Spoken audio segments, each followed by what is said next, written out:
Bonjour, je suis le capitaine Chadourne et je suis responsable de la mise en œuvre du système de simulation VBS2 au centre d'entraînement des brigades de Montmelon.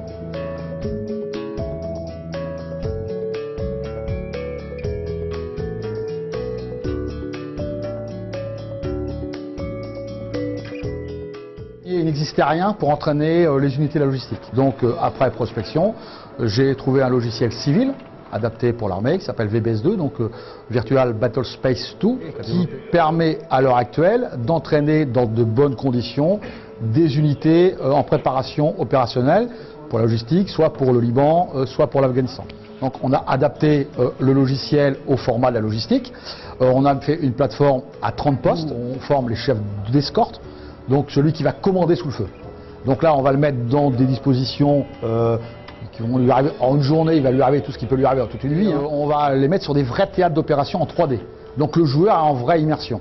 Donc le pilote, il conduit avec son véhicule, il a son véhicule, il a son vrai volant, il a son pédalier, et celui qui est par exemple le gunner, eh ben, lui il a la tourelle, il peut bouger sa tourelle et tout. On peut tout imaginer, on peut débarquer, faire les 5-25, on peut fouiller les véhicules, on peut embarquer des gens, on peut soigner des gens, on peut faire intervenir tout ce qui est composant 3D, donc l'aviation, les drones, l'artillerie, la plateforme à l'heure actuelle, on met 17 véhicules sur le terrain.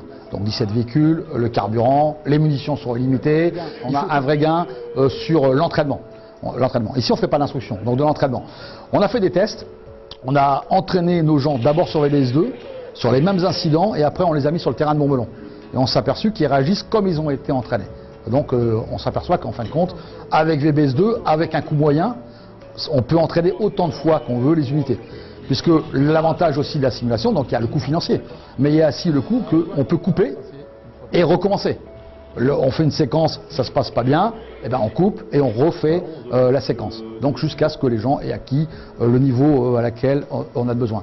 Donc la mission sera obligatoirement réalisée et c'est nous, on va juste monter le curseur pour la rendre plus difficile ou moins difficile en fonction du joueur. Donc c'est vraiment de la pédagogie appliquée au convoi logistique.